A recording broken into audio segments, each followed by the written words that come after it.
Bonjour à tous et bienvenue dans votre édition de 15 heures. Voici les grands titres qui marquent l'actualité de ce jour.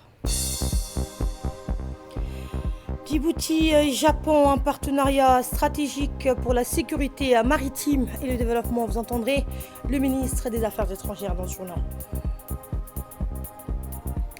Et malgré les appels internationaux à une trêve, aucun accord n'a encore été trouvé pour mettre fin aux hostilités à Gaza. Et nous entamons cette édition avec cette visite pédagogique à l'Assemblée nationale. La représentation nationale poursuit sa stratégie de vulgarisation des travaux parlementaires en mettant l'accent sur la sensibilisation et l'éducation de la jeunesse. À l'invitation du président de l'Assemblée nationale, Deleta Mohamed Deleta, deux classes de 6e de l'EPSO, accompagnées de leur équipe pédagogique, ont découvert le temps d'une matinée les activités, le rôle et la mission des législateurs.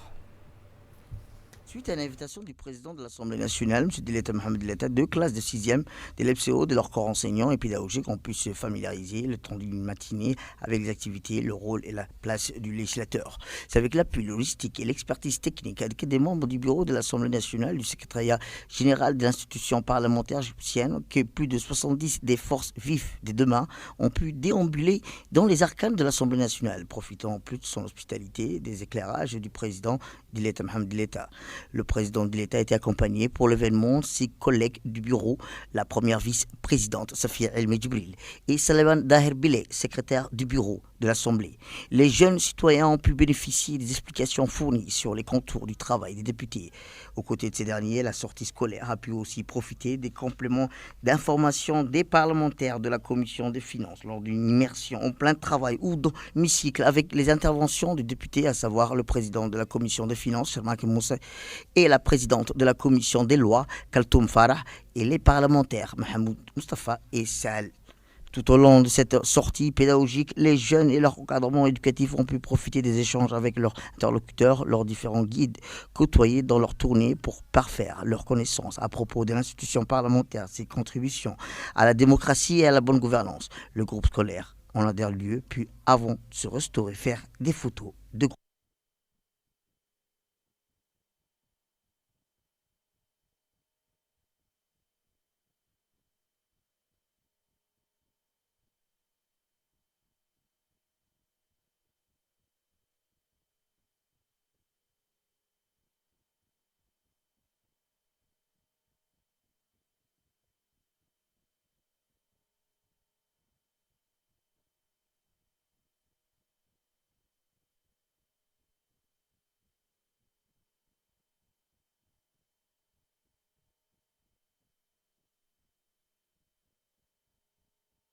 Je viens de l'école EPSO, école privée Sali-Ouest. J'ai appris que l'Assemblée nationale est un lieu qui rend Djibouti meilleur et tous les continents. Ça fait des débats, j'ai vu, et que tout peut devenir meilleur avec les lois de l'Assemblée nationale. Et que le président de l'Assemblée nationale nous a bien accueillis, ainsi que tous les députés et les vice-présidents. Nous avons recueilli quelques réactions des chefs d'établissement. Voici une. On était accueillis par le président de l'Assemblée. On était très honorés par leur accueil chaleureux. Et j'imagine pas la joie et ce que prouvent les enfants en ce moment-là. Ils sont toujours dans la salle. Et de même pour moi aussi, c'est un grand honneur. On vous remercie infiniment. Et toujours à l'Assemblée nationale, avancement des travaux sur le budget 2025 dans le cadre de l'examen du projet de loi des finances initiales pour l'exercice 2025. La Commission de l'économie générale, des finances et du plan s'est réunie pour une 4e session de travail ce mercredi 25 décembre. La réunion présidée par le député Shermak Moussa Areh a rassemblé de nombreux parlementaires en présence du ministre du budget, Ousmane Ibrahim Robleh, et des principaux responsables de son département. Au cours de cette séance, la commission a procédé à des auditions clés, notamment celle du ministre de l'Intérieur, Saïd Nou Hassan, du ministre de la Santé, Dr Ahmed Robleh Abdileh, ainsi que du maire de la capitale. La commission, désormais proche de finaliser l'examen du budget 2025, s'apprête donc à rendre son avis pour la séance publique prévue le 30 décembre prochain. Examen du projet de loi sur l'amélioration des bidonvilles. La commission des affaires étrangères s'est réunie sous la présidence de l'honorable Abdelrahman Awali Yassine pour étudier le projet de loi portant sur la ratification d'un accord de prêt additionnel destiné au projet d'amélioration des bidonvilles. Le gouvernement a été représenté par la ministre de la Ville et de l'Urbanisme, Amina Abdi Aden, accompagné du directeur général de l'agence Arulos et du directeur du financement extérieur. Après des échanges constructifs et un débat approfondi, la commission a émis un avis favorable et le projet a été transmis pour discussion en séance publique. Je vous le disais à l'instant, renforcement des relations entre Djibouti et le Japon. Aujourd'hui, une cérémonie officielle s'est tenue dans la salle de réunion du ministère des Affaires étrangères pour marquer la signature de l'échange de notes relatifs au projet OSA, Official Support for the Assistance. Eh bien, cet accord a été conclu entre le ministère des Affaires étrangères et de la coopération internationale et l'ambassade du Japon. S'inscrivant dans le cadre du renforcement des relations bilatérales entre les deux pays, ce partenariat vise à soutenir le développement socio-économique de Djibouti grâce à l'aide officielle japonaise. L'échange de notes a été signé par le ministre des Affaires étrangères, Mohamed Ali Youssouf, et le chargé d'affaires par intérim de l'ambassade du Japon, Oshima Hiroyuki. La cérémonie a également été a vu également la participation du ministre de la Défense, chargé des relations avec le Parlement, Hassan Omar Mohamed, ainsi que des hauts responsables, notamment le sous-chef d'état-major de la Défense et le commandant de la Marine nationale djiboutienne. Sur d'échange de notes sur le programme de renforcement des capacités de sécurité dans le cadre de Official Security Assistance, OSA, pour l'année fiscale 2024. Cette coopération du Japon, qui s'élève à 1,1 milliard de yens japonais, soit environ 1,2 milliard de francs égyptiens, permettra à la marine djiboutienne d'améliorer les capacités de contrôle et de surveillance, ainsi que les capacités de connaissance du domaine maritime, en fournissant un système de radar routier et l'infrastructure relative.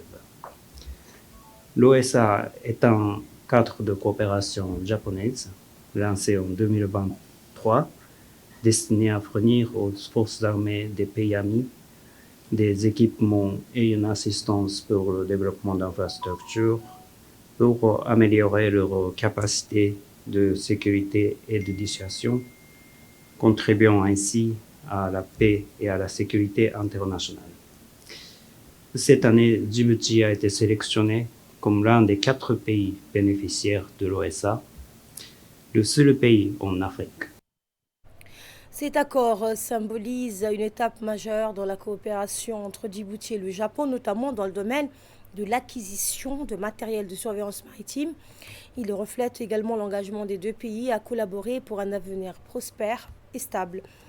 Le ministre des Affaires étrangères a exprimé sa profonde gratitude envers le gouvernement japonais pour sa coopération continue et son soutien précieux à la réalisation des objectifs de développement de Djibouti. On l'écoute.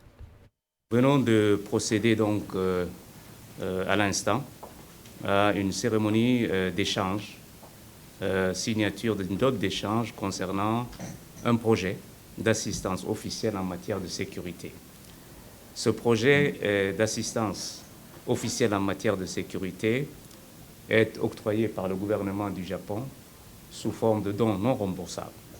Il s'agit d'un montant de 1,243 milliard de francs Djibouti et il permettra l'installation d'un nouveau système de radar ainsi que la construction d'une nouvelle tour de transmission pour la Marine nationale ainsi que d'autres infrastructures. L'objectif principal de ce projet est d'abord d'améliorer la surveillance sur nos eaux territoriales à Djibouti, ainsi que la protection qui sera renforcée grâce à donc, ces équipements et ces installations qui sont extrêmement importants. Je me réjouis donc, au nom du gouvernement de la République de Djibouti, de ce don et aimerais adresser au gouvernement et au peuple japonais notre gratitude grâce donc à cette coopération qui, je le répète, est une coopération extrêmement utile pour nos deux pays. Il faut également rappeler à ce stade le nombre de projets importants, structurants, qui ont été financés dans le cadre de la coopération japonaise en faveur de la République de Djibouti, dans des secteurs aussi variés que les infrastructures civiles. J'aimerais citer à ce stade les 20 km de la route des Galafi qui ont déjà été construits et livrés. J'aimerais également souligner la future construction du pont de la Palmeraie, qui est un projet également extrêmement important, de plus de 37 millions de dollars, dont les notes d'échange, etc. et les études ont déjà été finalisées. Les 23 et 24 décembre, le Croissant Rouge de Djibouti a organisé une formation intensive au premier secours pour les agents de l'Agence djiboutienne de développement social, ADDS. Cet atelier qui s'est déroulé au siège de la DDS visait à renforcer les compétences pratiques des agents opérant sur le terrain dans le cadre du projet d'urgence à la protection sociale et de réponse aux crises alimentaires. Encadrée par une équipe spécialisée du CRD, la formation s'est concentrée sur les gestes essentiels de premier secours, incluant des simulations réalistes d'accidents pour une mise en pratique des connaissances dans des situations proches de la réalité. Les sessions ont couvert plusieurs modules clés, notamment la protection des victimes, la transmission d'alertes précises et les interventions face à des situations critiques telles que les étouffements, les hémorragies et les arrêts cardiaques. Cette initiative marque également le lancement officiel des activités de renforcement des mécanismes de protection sociale adaptive et de résilience communautaire. Dans les semaines à venir, des formations similaires seront organisées pour les comités de développement communautaire dans les 5 régions du pays afin de maximiser leur portée. Avec le personnel de l'agence, cette formation qui va se dérouler en 2 jours, et ça a commencé hier et aujourd'hui on est en fin de formation. Nous avons appris avec la Croissant Rouge le geste de premier secours, la protection sociale, la protection civile et l'alerte en général. Nous remercions la Croissant Rouge pour la formation et l'agence, les responsables de l'Agence djiboutienne de développement social qui nous a permis à faire cette formation. Et suivant le mot du directeur général par intérim de la DDS. Cette initiative marque une étape importante dans notre engagement continu envers le bien-être de notre communauté et le développement de nos capacités institutionnelles. Le 22 octobre dernier, nous avons franchi un pas historique en signant une convention de partenariat entre l'Agence djiboutienne de développement social et le Croissant Rouge de Djibouti. Cette alliance stratégique témoigne de notre volonté commune de renforcer la résilience de la société face aux défis multiples auxquels nous sommes confrontés. Aujourd'hui, nous concrétisons cette collaboration à travers cette formation essentielle qui s'inscrit dans le cadre plus large du projet d'urgence à la protection sociale et de réponse aux crises alimentaires, généreusement financé par la Banque mondiale. Face aux défis croissants que pose notre environnement, qu'il s'agisse de catastrophes naturelles, de crises sanitaires ou de situations d'urgence imprévues, il est impératif que nous soyons préparés à agir rapidement et efficacement.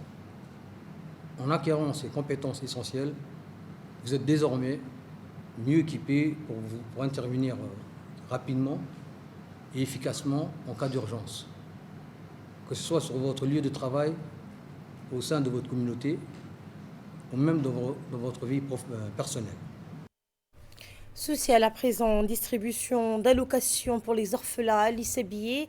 Dans le cadre de ses efforts constants en faveur des catégories les plus vulnérables, la Fondation Diwan de la Zakat a procédé lundi à la distribution de la 2e tranche de l'allocation destinée aux orphelins pour l'année 2024.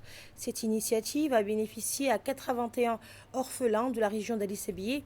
L'opération s'est tenue au siège du conseil régional en présence de M. Shalmak Hassan Allah, le président du conseil régional, de M. Aden Hussein Aden, chef du service de parrainage des orphelins à la Fondation Diwan de la Zakat, et de Mme Nima Hussein Hush, responsable de la communication. Cette tranche fait partie d'une campagne de distribution plus large couvrant l'ensemble des régions de l'intérieur du pays. Des opérations similaires ont récemment été réalisées dans les régions d'Arta et de Dikil. Les efforts se poursuivent pour atteindre les autres régions dans les jours à venir. La cérémonie s'est conclue par des remerciements adressés aux généreux donateurs dont les contributions vont au-delà d'un simple soutien financier. Elles incarnent un acte humanitaire noble visant à améliorer la vie des plus vulnérables de la société. Oui, madame. Dans son allocution, le président du conseil régional d'Ali Sebiye, Shelmaka Hassanallah, a souligné l'impact positif de cette initiative sur l'amélioration des conditions de vie des orphelins, les aidant ainsi à surmonter les défis auxquels ils font face. Et nous restons toujours à Ali Sebiye avec cet engagement du point focal national sur les armes légères à Ali Sebiye. Dans le cadre du mois d'amnistie, le point focal national sur les armes légères et de petit calibre poursuit ses efforts pour promouvoir la paix et la sécurité dans les régions intérieures du pays. Le 24 décembre, donc hier, une délégation composée du CNE, du colonel Hussein Mohamed Abdou, du lieutenant Murtala Dendouksi et du consultant Gamal Mohamed Hussein a fait escale à Ali Sebiye, dernière étape de cette tournée régionale. À leur arrivée, les membres de la délégation ont été accueillis par le préfet et le président du conseil régional. Cette visite avait pour objectif de sensibiliser la population au danger de la prolifération des armes légères et de petit calibre. Et dans l'actualité à présent au nord du pays avec cette mission de l'équipe médicale chinoise à Tadjoura. L'équipe médicale chinoise à Tadjoura a mené une mission essentielle à l'hôpital régional de la Ville Blanche, un événement marquant rehaussé par la présence du préfet de la région et du président du conseil régional. Cette initiative incarne les efforts de coopération internationale au service du bien-être de la population locale. Sous la supervision du directeur général de l'hôpital régional Tadjoura, cette caravane médicale a proposé une vaste gamme de services: stomatologie, médecine cardiovasculaire, médecine traditionnelle chinoise, chirurgie générale, orthorynologie, orthopédie, urologie et neurochirurgie. Au cours de cette journée, l'équipe a assuré des diagnostics complets, offert des traitements simples, distribué des médicaments et prodigué des conseils médicaux adaptés. Par ailleurs, l'équipe médicale a également soutenu les enfants en leur apportant des fournitures scolaires et des équipements sportifs, témoignant d'un engagement global envers le développement local. Avec plus de 300 consultations réalisées, cette mission a été un véritable succès. Et le festival de Tadjoura, un rendez-vous incontournable, le festival de Tadjoura s'annonce comme l'un des événements les plus riches et mémorables de l'année, une occasion unique de célébrer notre patrimoine culturel dans la joie et de clore l'année en beauté. Organisé par l'association Tekem Tarago, ce rendez-vous mettra en lumière les traditions locales, les arts vivants, les talents d'artistes et d'artisans venus de Tadjoura et d'ailleurs. Du 26 au 28 décembre, le festival proposera une programmation variée, spectacles de musique, danse traditionnelle, expositions d'artisanat, ateliers interactifs et conférences. Ces dernières aborderont des thématiques essentielles pour la région du Tadjoura, telles que la préservation de l'environnement et la valorisation du patrimoine culturel. Ne manquez pas donc ce moment unique de partage, d'échange et de célébration où authenticité et créativité se mêleront pour faire vibrer Tadjoura et ses visiteurs.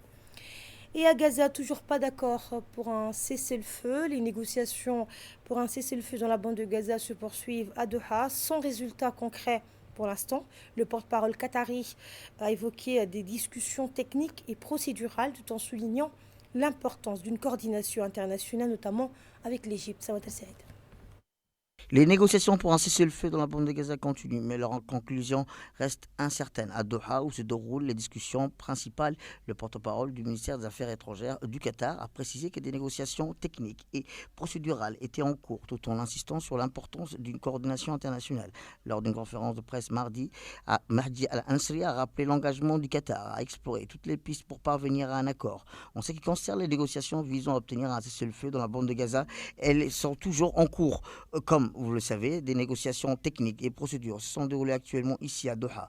En outre, d'autres pistes sont à l'œuvre dans différents contextes au Qatar. Comme vous le savez, la coordination est permanente avec nos frères de la République arabe d'Égypte. Il y a une voie principale pour les négociations avec les différents rôles au sein de cette voie. Merci de nous avoir suivis. L'information continue sur Télé Djibouti. Très bel après-midi à tous.